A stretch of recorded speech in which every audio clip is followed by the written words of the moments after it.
Sri Aurobindo. Le yoga de la Gita. Chant 18. Les gunas, le mental et les œuvres.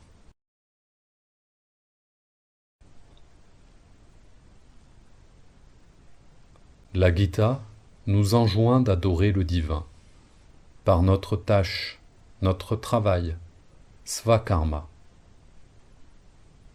C'est dire que notre travail doit s'accorder avec la vérité qui est en nous. Il ne peut résulter d'un accommodement avec des exigences extérieures et artificielles. Ce doit être une expression vivante et sincère de l'âme et de ses pouvoirs innés.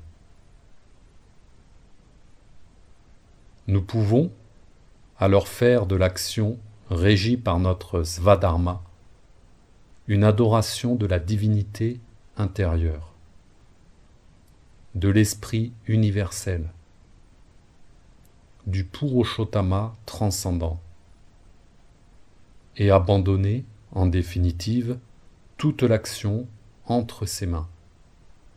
Mayi Sanyasya Karmani. Chant 18, verset 57. Adorer le Très-Haut par toutes nos activités intérieures et extérieures. Faire de toute notre vie un sacrifice des œuvres à lui offert. C'est nous préparer à devenir un avec lui dans toute notre volonté, notre substance, notre nature.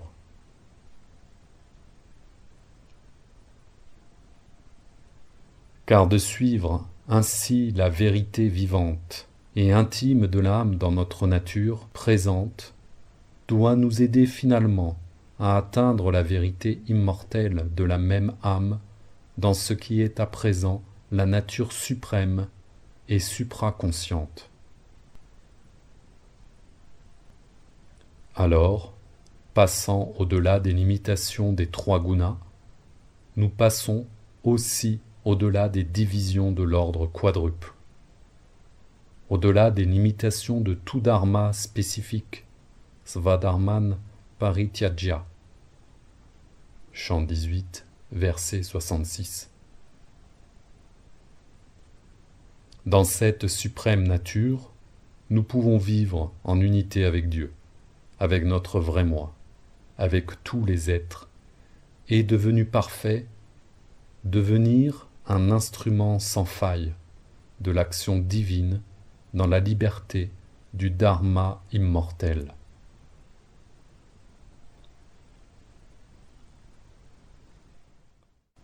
Vers le secret suprême. L'instructeur a maintenant donné pratiquement tout son enseignement. Il a exposé tous les principes centraux de son message, dégagé toutes les suggestions et les implications fondamentales, élucidé les principaux doutes, les principales questions qui pouvaient en surgir. Ce qui lui reste à faire maintenant, c'est d'exprimer en formules décisives, pénétrantes, le cœur même de son message, l'essence de son évangile. Or, nous allons voir que cette parole dernière, ce couronnement, ce n'est pas seulement l'essence de tout ce qu'il a déjà dit sur le sujet, pas seulement une description condensée de la discipline si nécessaire, la sadhana, et de la plus grande conscience spirituelle qui doit être le résultat de tous nos efforts, de toute notre ascèse. Son dernier mot atteint bien plus loin et balaie, pour ainsi dire, brise ou renverse toute limite et toute règle, tout canon et toute formule, et nous ouvre une vaste vérité spirituelle, sans limite, avec d'infinies possibilités de signification. C'est un signe de la profondeur de la Gita, de la vaste portée et de la hauteur d'esprit de son enseignement.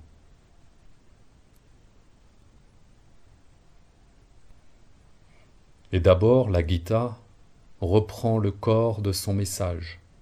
Elle en résume les grandes lignes et l'essence dans le court espace de 15 versets, versets brefs et concentrés dans l'expression et le sens, qui n'omettent rien de ce qui est fondamental et le présentent dans des formules d'une précision et d'une clarté parfaitement limpides.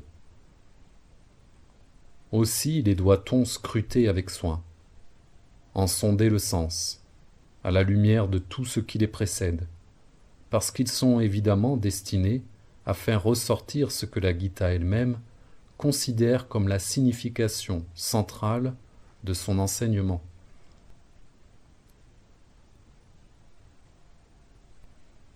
L'exposé commence au point de départ originel de la pensée du livre, l'énigme de l'action humaine. La difficulté apparemment insurmontable de vivre dans le moi et l'esprit suprême tout en continuant à agir dans le monde. La solution la plus facile est de considérer le problème comme insoluble, d'abandonner la vie et l'action comme une illusion et un mouvement inférieur d'existence, qu'il nous faut délaisser dès qu'il nous est possible de nous dégager du leurre de ce monde pour nous élever à la vérité de l'être spirituel. C'est la solution ascétique, si toutefois on peut l'appeler une solution. Du moins, est-ce un moyen décisif et efficace d'échapper à l'énigme, un moyen auquel la pensée indienne de jadis, de l'ordre le plus haut et le plus méditatif, avait accordé une préférence croissante sitôt qu'elle eut commencé de glisser sur la pente rapide qui l'éloignait de sa synthèse première, large et libre. La Gita, comme le Tantra, et comme aussi d'une certaine façon les religions indiennes ultérieures, s'efforce de préserver l'équilibre ancien. Elle maintient la substance et le fondement de la synthèse originelle, mais en rénove la forme à la lumière d'une expérience spirituelle en développement constant. Son enseignement n'esquive pas le problème difficile de concilier la vie pleinement active de l'homme et sa vie intérieure dans le moi et l'esprit suprême. Et elle propose ce qu'elle tient pour la vraie solution.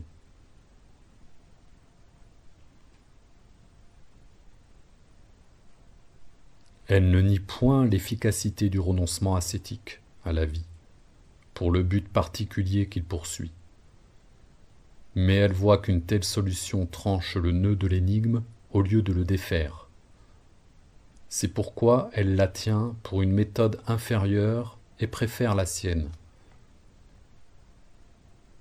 Les deux voies nous conduisent hors de la nature inférieure et ignorante habituelle à l'homme, pour nous amener à la pure conscience spirituelle. Et jusque-là, nous devons les considérer comme toutes deux valables, et même comme une en leur essence.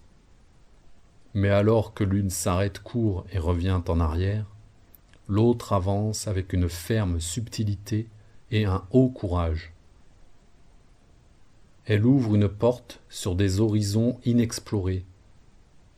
Elle parachève l'homme en Dieu, unit et réconcilie dans l'esprit l'âme et la nature.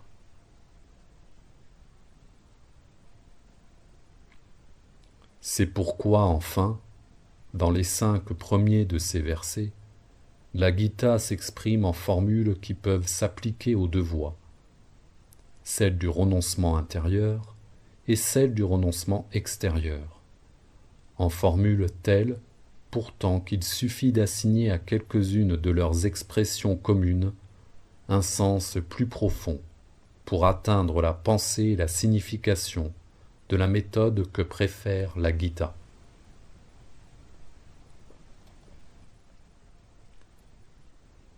Chant 18, verset 49. Ashakta buddhi sarvatra jittatma vigatas praha naishkamna siddhim paramam sanyasena digachati. Celui dont l'intelligence s'est détachée de tout, qui a conquis le moi, et que le désir a quitté, parvient par le renoncement à la suprême perfection du non-agir.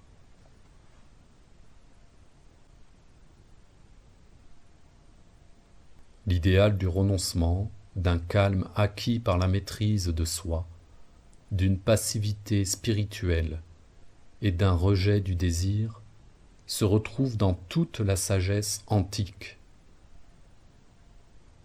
La Gita en donne la base psychologique avec une clarté et une intégralité jamais surpassées. L'expérience commune de tous ceux qui cherchent à se connaître eux-mêmes nous apprend qu'il y a en nous deux natures différentes et, si l'on peut dire, deux moi.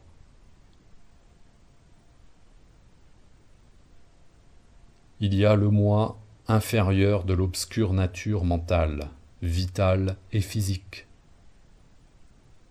sujette à l'ignorance et à l'inertie dans la substance même de sa conscience, et particulièrement dans sa base matérielle, que la force de vie rend bien cinétique et vitale, mais à qui manque de se maîtriser et de se connaître dans l'action.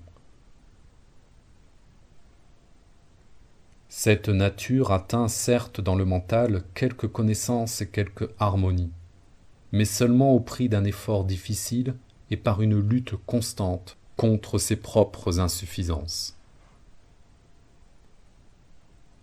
Et il y a la nature et le moi supérieur de notre être spirituel qui se possèdent et s'illuminent eux-mêmes, mais sont inaccessibles à l'expérience de notre mentalité ordinaire.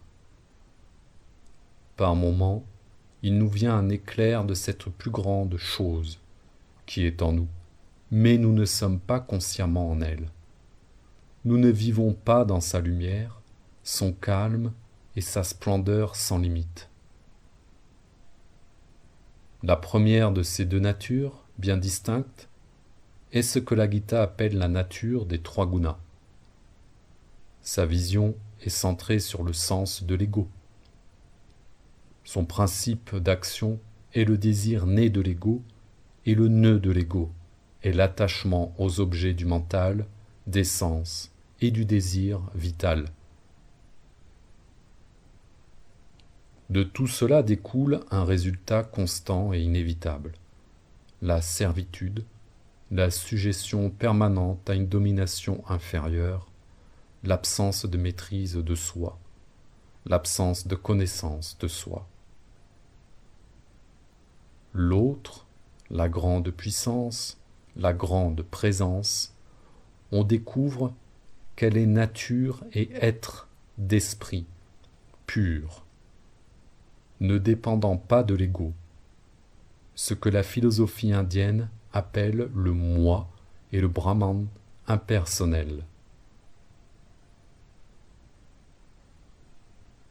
Son principe est une existence infinie et impersonnelle, unique et pareille en tous, et parce que cette existence impersonnelle est sans ego, sans qualité qui la conditionne, sans désir, nécessité ou impulsion, elle est immobile et immuable, éternellement la même.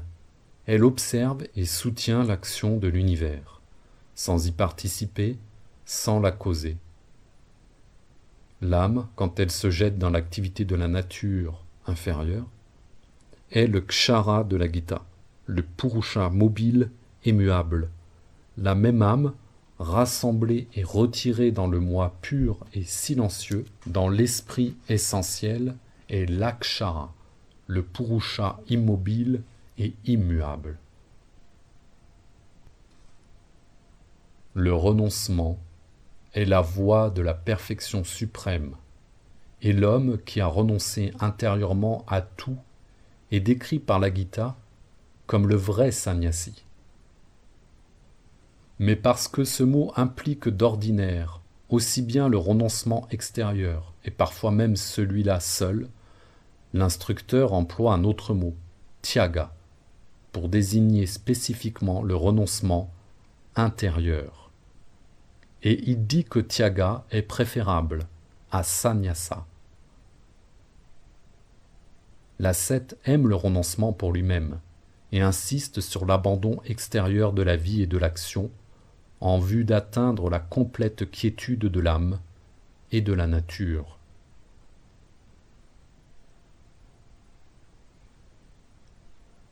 Ce renoncement, répond la Gita, n'est pas entièrement possible tant que nous vivons dans le corps. Dans la mesure où il est possible, il est licite. Mais une si rigoureuse diminution des œuvres n'est pas indispensable. Elle n'est même pas réellement à conseiller, du moins d'ordinaire. La seule chose nécessaire est une complète quiétude intérieure. Et c'est là la totalité du sens que la Gita donne au mot naishkarmya. Mais pourquoi céder à l'impulsion dynamique alors que notre but est de devenir le moi pur et que le moi pur est présenté comme inactif, akarta? La réponse est que cette inactivité, ce divorce du moi d'avec la nature, ne constitue pas toute la vérité de la libération spirituelle. Le moi et la nature sont en fin de compte un. Une spiritualité totale et parfaite nous rend un avec tout le divin, dans le moi et dans la nature.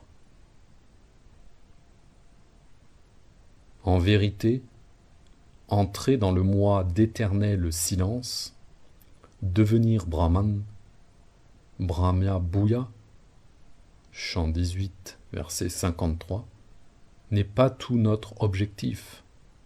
Ce n'est que la base immense nécessaire pour un devenir plus grand encore et plus merveilleusement divin. Madhbhava. Chant 13, verset 19. Et pour atteindre cette plus grande perfection spirituelle, il nous faut en vérité être immobile dans le moi silencieux, en toutes les parties de notre être, mais agir aussi selon la puissance de l'esprit, Shakti, Prakriti, selon sa force haute et vraie. Et si nous demandons comment est possible la simultanéité de ce qui semble être deux opposés, la réponse est que telle est justement la nature d'un être spirituel complet. Il a toujours en lui ce double équilibre de l'infini. Une fois admis qu'une complète quiétude intérieure est le moyen nécessaire pour arriver à vivre dans le pur moi impersonnel, une nouvelle question se pose. Comment ce moyen conduit-il en pratique à ce résultat ?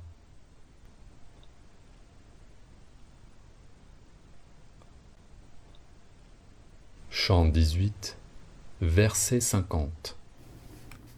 Siddhim prapto yata brahma tatapnoti nibodhame sammasainaiva kunteya nishtagnanasya yapara. Comment, après être parvenu à cette perfection, Siddhi, il atteint au Brahman. Apprends-le brièvement de moi, ô fils de Kunti, car c'est là la consécration, Nishta, suprême de la connaissance, Gnana.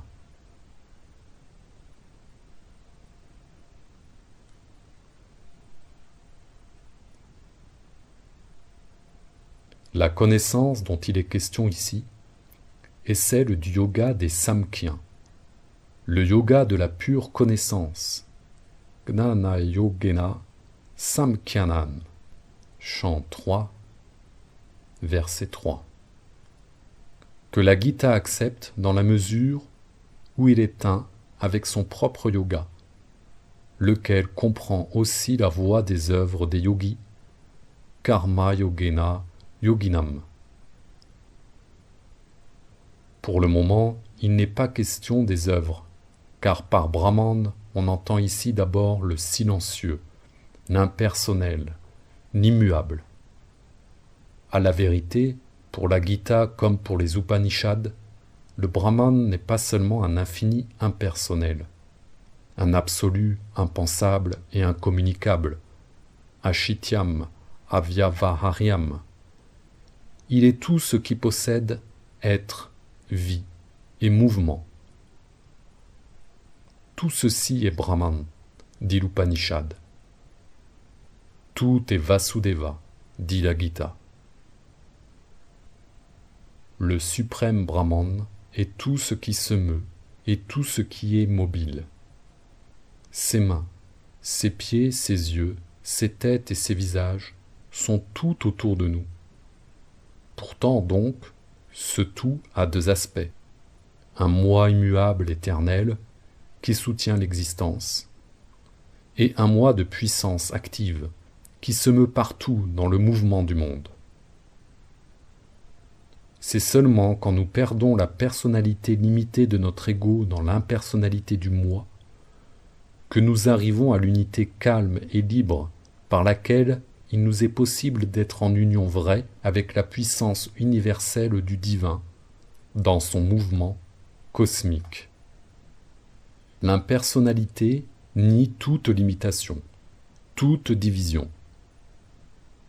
Et le culte de l'impersonnalité est l'état naturel de l'existence vraie, le prélude indispensable à la connaissance vraie, et par conséquent la condition préalable de l'action vraie.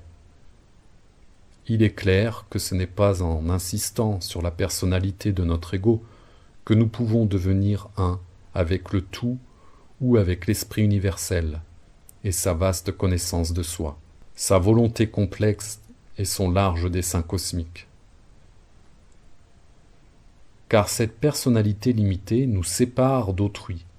Elle fait de chacun de nous un être enchaîné, centré sur lui-même dans sa vision et sa volonté d'action.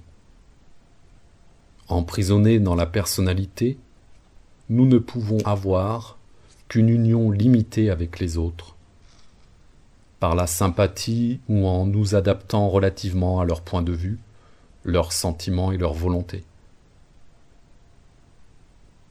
Pour être un avec tous et avec le divin et sa volonté dans le cosmos, il nous faut d'abord devenir impersonnels et nous libérer de notre ego, de ses exigences et de sa manière de nous voir nous-mêmes et de voir le monde et autrui. Et nous ne pourrons y parvenir s'il n'y a pas dans notre être quelque chose d'autre que la personnalité et que l'ego. Un moi impersonnel, un avec toutes les créatures. C'est pourquoi perdre l'ego, être ce moi impersonnel, devenir le Brahman impersonnel, est le premier mouvement de ce yoga.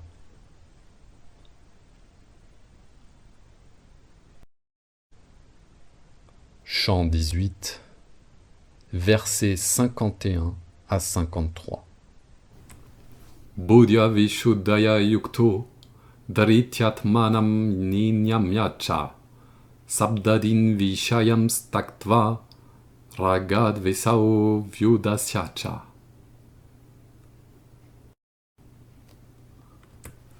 Vivikta Seviragvasi Yatavakaya Manashaha Dhyana Yoga Paro Nityam Varagyam Samupashtrita Aham Karam Baram Darpam Kamam Krodam Parigraham Vimucha Nirmama Shanto Brahma Boyaya Karpate.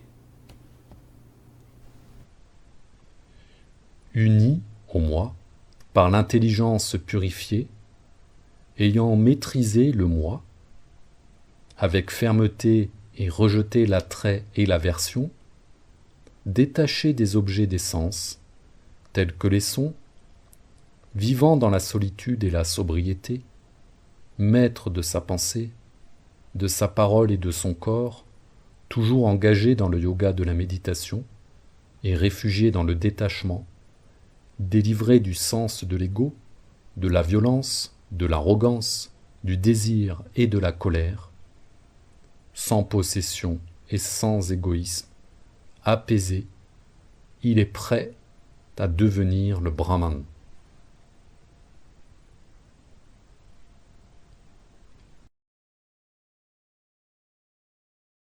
Le continuel recours à la méditation est un moyen éprouvé par lequel l'âme peut réaliser son moi de puissance et son moi de silence. Et pourtant, l'homme ne doit pas abandonner la vie active pour une vie de pure méditation. Il lui faut toujours accomplir l'action, en sacrifice à l'esprit suprême. Le mouvement de retrait dans la voie du sannyasa prépare bien la disparition de l'individu par absorption dans l'éternel, et le renoncement à l'action et à la vie dans le monde est une étape indispensable du procédé.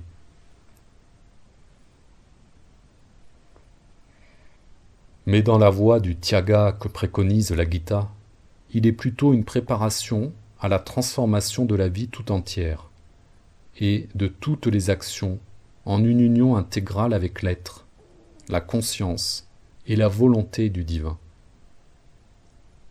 Il précède le dégagement de l'âme de la suggestion à l'ego inférieur et lui permet l'ascension complète et définitive jusqu'à la perfection inexprimable de la nature spirituelle suprême, Para-Prakriti. Ce tournant décisif dans la pensée de la Gita est indiqué par les 2 versets suivants, dont le premier présente un enchaînement plein de signification.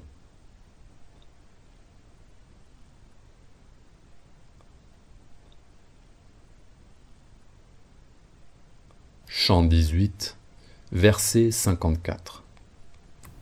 Brahma buddhaha prashannatma na sosati na kankshati samma sarveshu bhutteshu mad bhaktim labbate param. Celui qui est devenu le Brahman, Brahma Bhuta, l'âme sereine, Prasanna Atma, ne s'afflige ni ne désire. Égal, Samma, envers tous les êtres, il acquiert pour moi la suprême dévotion, Mad Bhaktim Param. Dans la voie étroite de la connaissance, la dévotion pour la divinité personnelle, Bhakti, ne peut être qu'un mouvement inférieur et préliminaire. La fin, l'aboutissement, est la disparition de la personnalité dans une unité ineffable avec le Brahman impersonnel, unité en laquelle la Bhakti ne peut avoir de place, puisqu'il n'y a plus personne pour adorer, personne à adorer. Tout le reste se perd dans l'identité silencieuse et immobile du Jiva et de l'Atman. Ici, dans le yoga de la Gita, quelque chose nous est donné de plus haut encore que l'impersonnel. Nous y trouvons le moi suprême qui est le suprême Ishvara. Nous y trouvons l'âme suprême et la suprême nature. Nous y trouvons le Purushottama qui est par-delà le personnel et l'impersonnel et qui les harmonise sur ces éternels sommets. La personnalité de l'ego disparaît encore dans le silence de l'impersonnel. Mais en même temps, avec ce silence comme fond, subsiste l'action d'un moi suprême, plus grand que l'impersonnel. L'action inférieure, aveugle et boiteuse, de l'ego et des 3 gunas n'existe plus.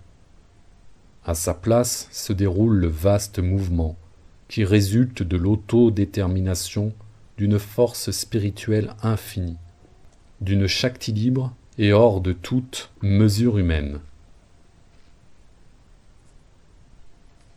La nature tout entière devient la puissance du divin unique.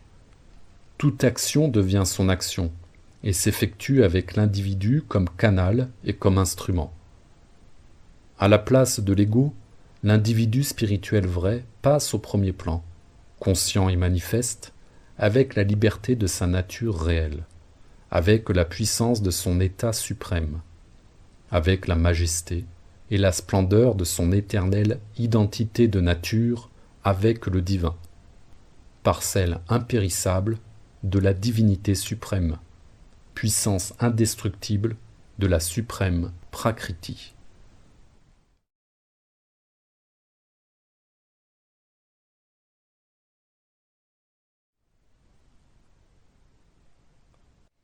Chant 18, verset 55. Bhaktyam abhiranati yavanyashasmi tadvata tatomam tadvato gnatva vishate tandanantaram. Par la dévotion, bhakti, il me connaît dans ma réalité unique, yashasmi, dans ma multiplicité, yavan, et dans mes principes, tadvata.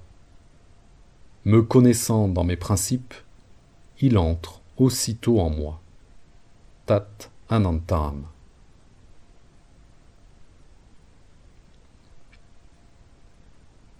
L'un qui devient éternellement le multiple qui, apparemment divisé, reste éternellement un, le Très-Haut qui déploie en nous ce secret, ce mystère de l'existence, et qui n'est pas dispersé par sa multiplicité ni limité par son unité, telle est l'expérience réconciliatrice, telle est la connaissance intégrale qui rend l'homme capable d'une action libre, muktasya karma. Chant 4, versets 16 à 23. Cette connaissance nous vient, dit la Gita, par la bhakti suprême. Nous l'atteignons quand le mental se dépasse lui-même en une vision supramentale, une haute vision spirituelle des choses, et quand le cœur s'élève aussi, simultanément, par-delà nos formes mentales ignorantes d'amour et de dévotion, jusqu'à l'amour calme, profond et lumineux d'une vaste connaissance, jusqu'à la félicité suprême en Dieu, à l'adoration que rien ne peut limiter, l'extase que rien ne peut troubler, l'ananda spirituel. Quand l'âme s'est dépouillée de la personnalité séparatrice, qu'elle est devenue Brahman, alors, et alors seulement, elle peut vivre en la vraie personne. Elle peut atteindre aux révélations suprêmes de la bhakti envers le Purushottama. Elle peut parvenir à le connaître parfaitement par le pouvoir de cette dévotion et de cet amour profond, cette connaissance du cœur.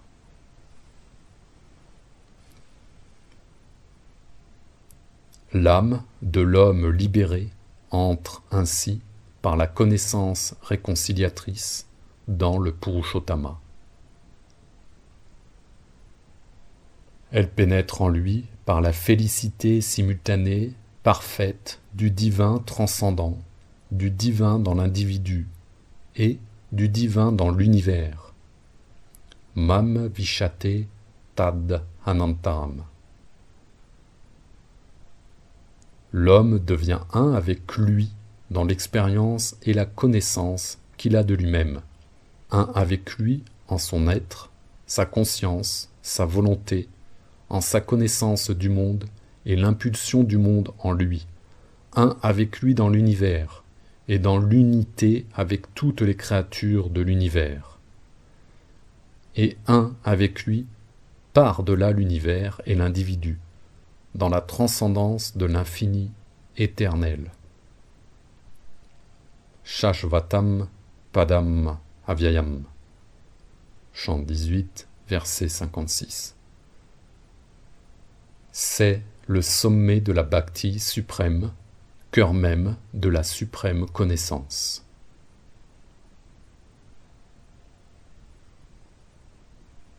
Nous voyons maintenant clairement comment la continuation de l'action, de toutes les sortes d'actions, sans diminution ni abandon d'aucune activité de la vie, peut non seulement être parfaitement compatible avec l'expérience spirituelle suprême, mais être aussi un moyen aussi puissant que l'amour et la dévotion, d'atteindre à l'état spirituel suprême. On ne peut l'affirmer plus catégoriquement que ne le fait ici la Gita.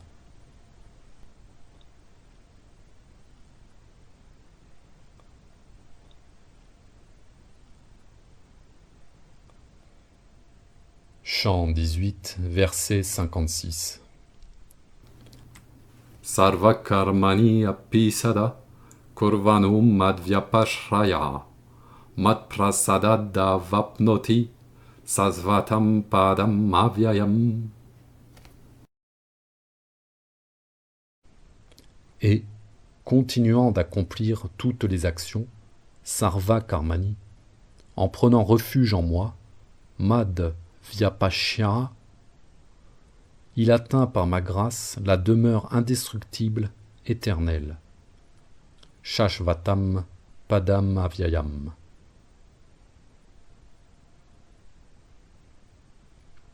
Cette action libératrice possède le caractère des œuvres faites en union profonde de la volonté et de toutes les parties dynamiques de notre nature avec le divin en nous et le divin dans le cosmos.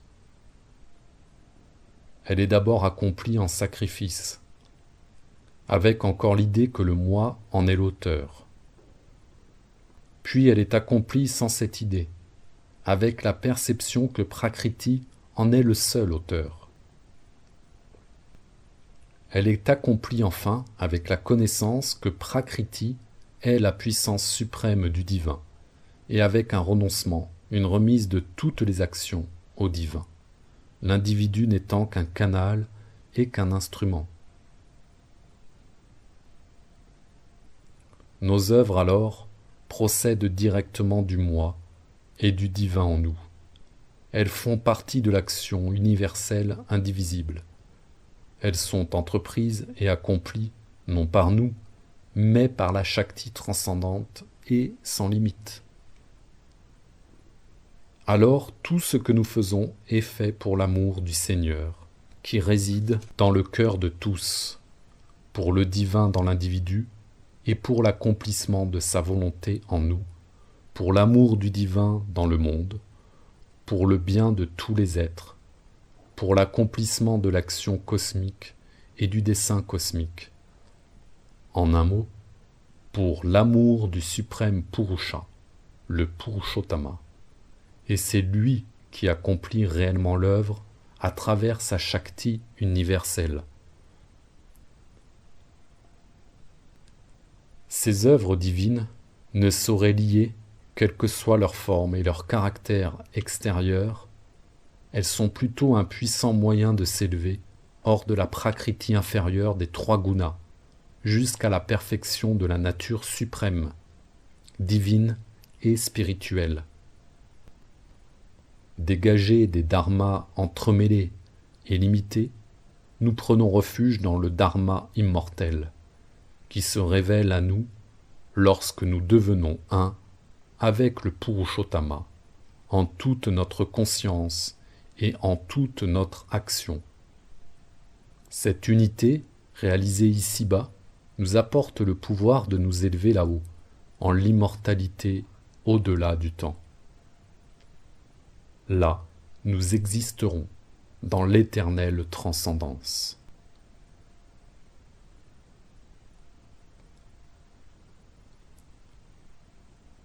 Ainsi, l'essence de l'enseignement et du yoga a été révélée aux disciples sur le champ de bataille, le champ de sa bataille, de sa tâche. Et c'est à son action que l'instructeur divin va maintenant l'appliquer, mais de façon telle qu'elle soit valable pour toute action. Les paroles qu'il prononce, parce qu'elles sont liées à un exemple fatidique, parce qu'elles sont dites aux protagonistes de la grande action du Kurukshetra, ont une portée bien plus vaste, une signification universelle. Elles deviennent une règle de conduite pour tous ceux qui sont prêts à s'élever au-dessus de la mentalité ordinaire pour vivre et agir dans la plus haute conscience spirituelle.